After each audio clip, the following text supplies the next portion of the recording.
Welcome to the Whitwam Wealth Real Estate Podcast. Today's episode is Real Estate Investing Christmas 2024. Welcome to the Whitwam Wealth Real Estate Podcast with Scott Whitwam, your blueprint to financial abundance. Settle in as we explore the mindset and methods for wealth building through real estate. Welcome back. I'm Scott Whitwam. I'm glad you've joined me today for this episode of REI Christmas 2024. Merry Christmas to all. I thought we'd cover a few real estate investing points today. Christmas is just about 6 days away, and this is just kind of a good time to take a look at all of our year-end actions as real estate investors. And so first off, I thought it'd be good if we could talk about reflection. I think it's good for real estate investors when we get to this time of year around Christmas. It's always a good time, not only for real estate investing businesses, but really for any business to reflect on their year end. There's 2 points that investors should consider really when reflecting. And number one is you should reflect upon your wins. It's important to go back and look at what worked, what were some of the gains in your real estate investing. The other one is the lessons that you learned. So for this case, what did we learn in 2024 with our real estate investing businesses?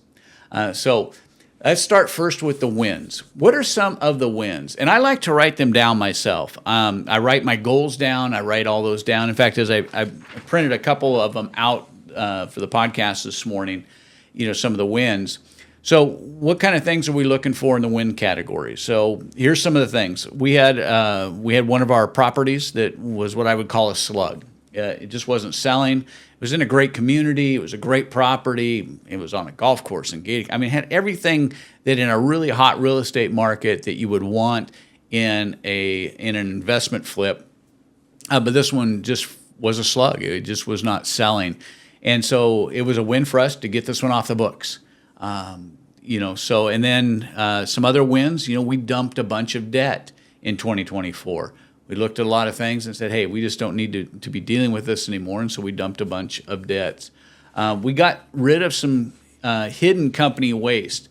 And this is really important that we, at the end of the year, that we go back and we go, where are some areas maybe that we're having some waste, that we're not necessarily being as efficient as what we could be. And so we were able to get rid of some hidden waste. And then we started looking, obviously, when we got close to quarter 2 and quarter 3, we were looking at what deals do we want to get involved in for the coming year. We were able to close on some stuff. And we've got some projects now set up for 2025. One of them, we're in a lot split, and another part is another thing that we're doing is a rehab that we're going to start after the first of the year. And we got some of these things that are in process now for 2025 that will jumpstart our 2025 because we're focused on them now. We're looking at them before the end of the year, and we're looking at what all of those are going to take. What are our timelines? What is the permitting process going to be? What is for the lot split? Are we going to have to go through hearings and all those other things that we're going to need in order to manage this thing and make sure that it's on our 2025 schedule? But it was a win to get some of this down. How we enhanced our zero down efforts. So for instance, we've got a project right now that we're going to be doing new build on and stuff, and it was part of a zero down project. We looked at how to do it, and we finished out this project that we had been working on for quite a while, but it took us a while to acquire it. But we were managed to get all the pieces in place and acquire it with zero down, which for those of you who have been involved with our podcast, know me, or been through our coaching programs, we focus a lot on exhausting all of the zero down options before we look at our out-of-pocket cash investment options. So how do we enhance our win? What were our wins? What were our enhancements to our zero down efforts? And what other wins did we have? This podcast. We launched this podcast this year. This was a big win.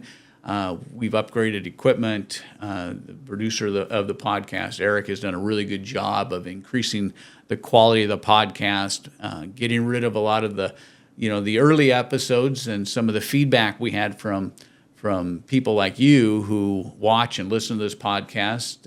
Made some recommendations, and I think that Eric's done a really good job of making this a quality podcast. Not only the content, but the way it looks and the interaction of it. And then we've expanded the coaching company. But then we want to look also not only at the wins, the things that we did well and where we had some accomplishments, but what did we learn in 2024? What did we learn in the previous year? And so every year we want to look back at the things that we learned. And I think that, one of the things that I would emphasize that was a learning experience for me was, sticking to a plan, how important it is to make sure that you stick to a plan.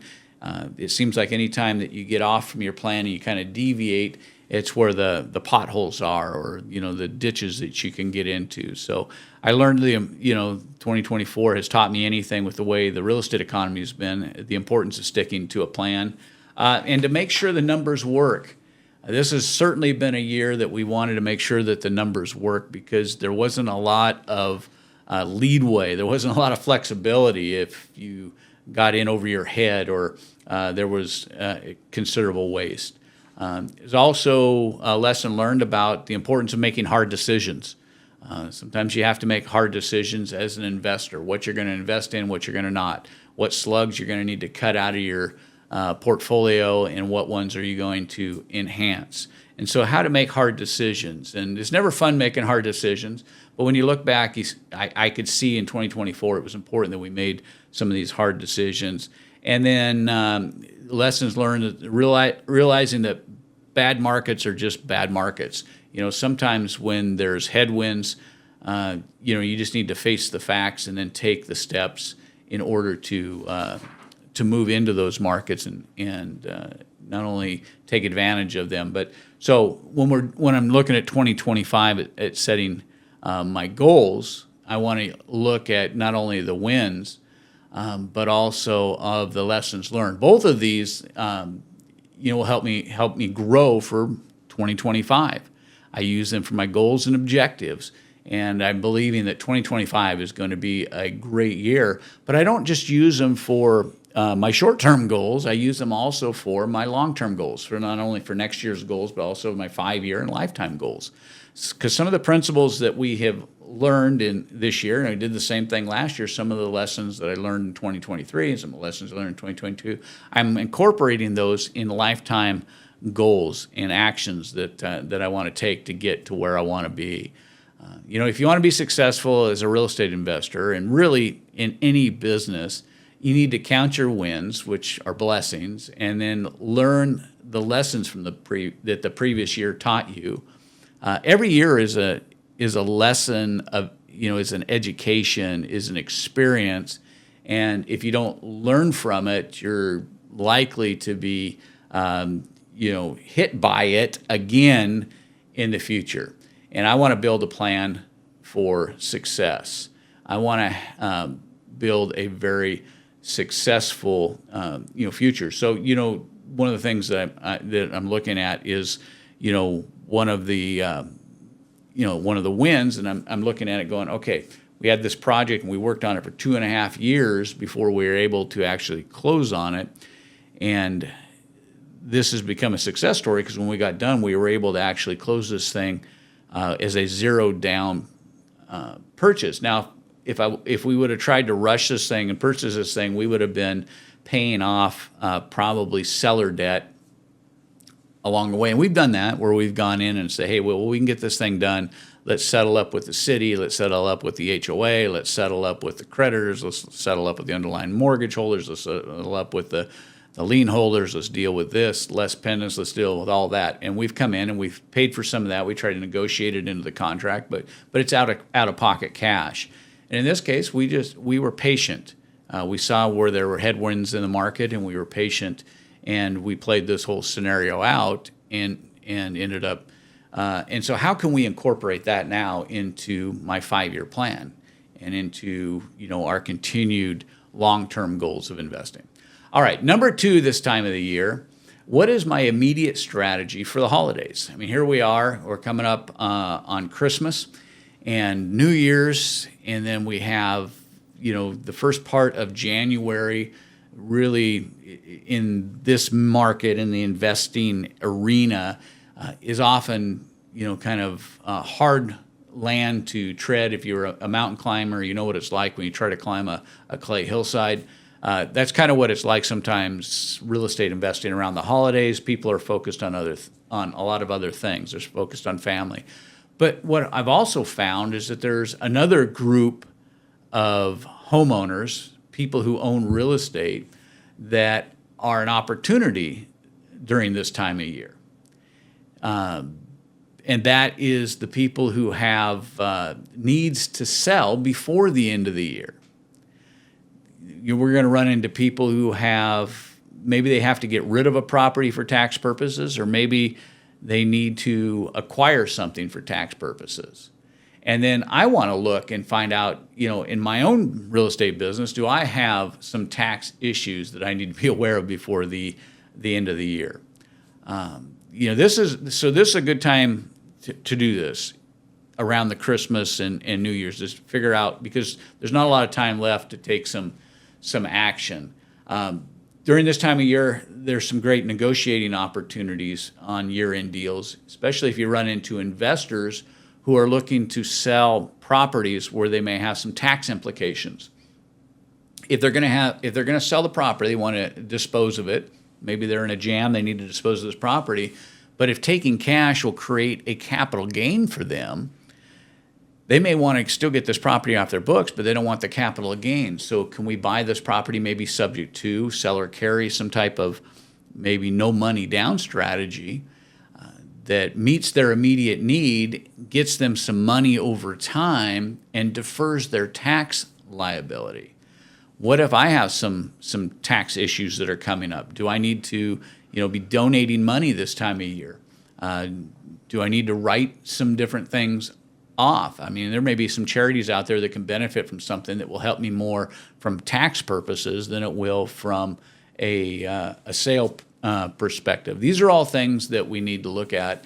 And then the other thing this time of year is you're going to find some people that are struggling to make their home payments, and you may be a great Christmas gift to them by being able to bring some hope and some cheer to be able to resolve their current mortgage situation, their home situation. They may be past due on their mortgage a couple of months, and now we're in Christmas and New Year's, and it's not very festive for them. And we've had the opportunity over the years to step in and help people this time of year and take a huge burden off of their back. So there's some really good things that we can look at as we enter into this holiday season for our year-end investing, and what approach are we going to take, and what are we going to do with regards to reaching out to our customers, preparing for the tax season ahead, and taking care of the year-end business that we need to take care of.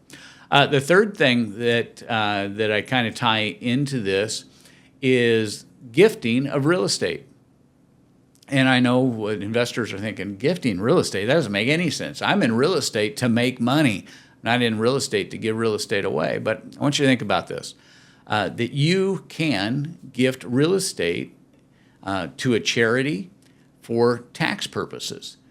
Maybe you have a church that has a need, and you can donate it there, a synagogue that has a need, maybe a community organization has a need, and you may have a piece of property that you can donate part or all of as a gift and fulfill a purpose for your community. And maybe there's some tax benefits there. I mean, if you're looking at your tax strategy and going, man, I'm almost at the end of the year, we did really well this year, our tax situation is such that I need some tax offsets, this may be a good opportunity. But there's also the opportunity as a real estate investor is to partner with others and help others accomplish this same objective. Maybe they want to help their favorite charity. Maybe they have a church or synagogue that they want to help, but they have a piece of property and it needs a joint venture partner to come in. I mean, most of the real estate investors I know, we've got contractors, or we are contractors. We have handymen.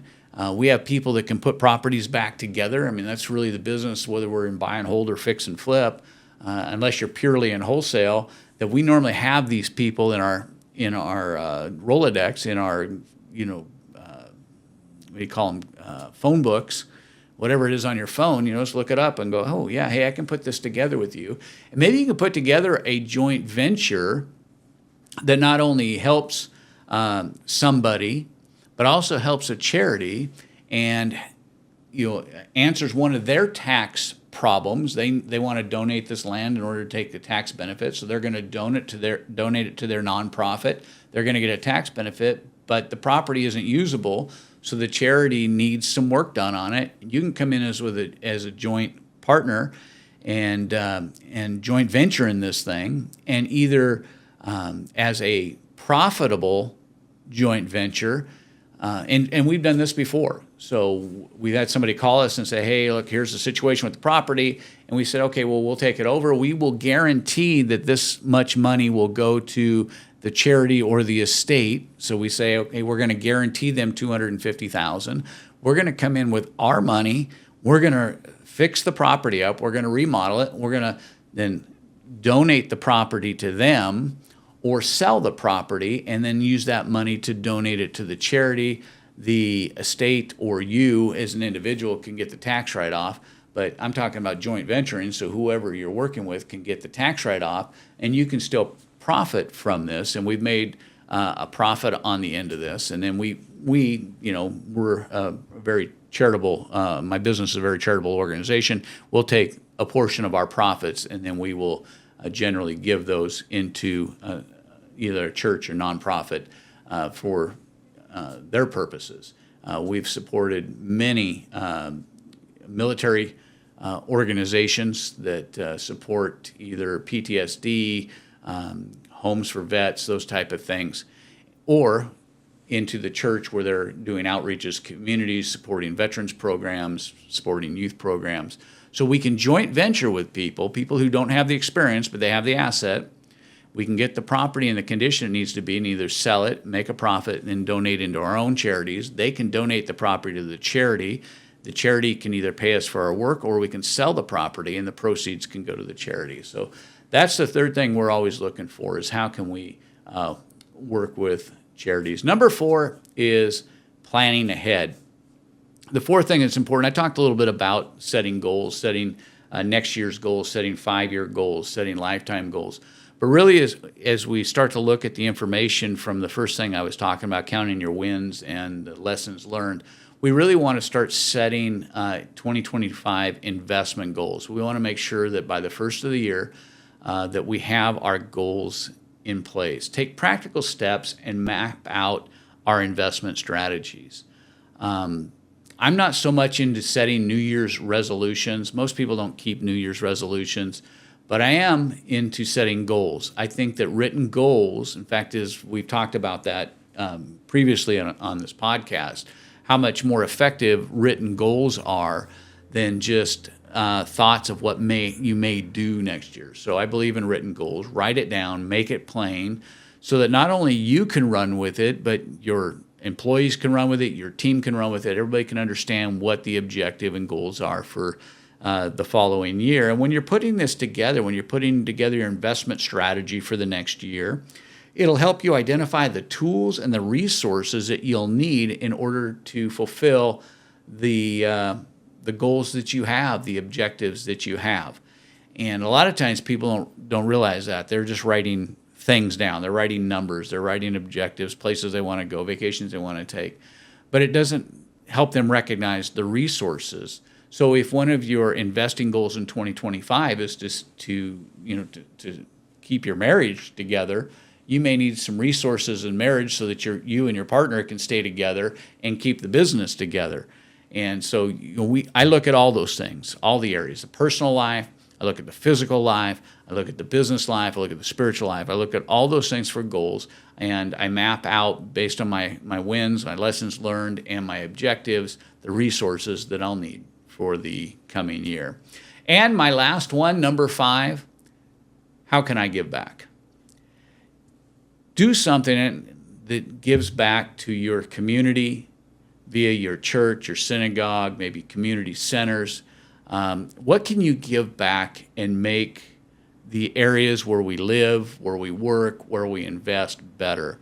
How can we help better the communities, help better the people in the communities? What can we give back in order to give into what has been such a blessing to us? As a real estate investor, I have so much. I look at people who go to work every day and they complain about having to go to work. They hate Mondays. As a real estate investor, I choose the time that I want to spend in real estate investing. I have the freedom to make the choice which conferences I'm going to, where I want to go on vacation, when I want to go on vacation, what I want to be involved with, and the money that we make from real estate investing and the blessing that it is. Because a couple times a year, I'm taking weeks off to help my church. I don't know what you're doing, but like the end of this year, right after Christmas, I'll be involved in a week-long fundraising event, helping raise money for veteran youth and church programs. But I've got the freedom to do that as a real estate investor, and I'm celebrating that. And it's a way that I can give back into the community and into those people who that we're reaching out and trying to help make better. And with that, how can you invest in others?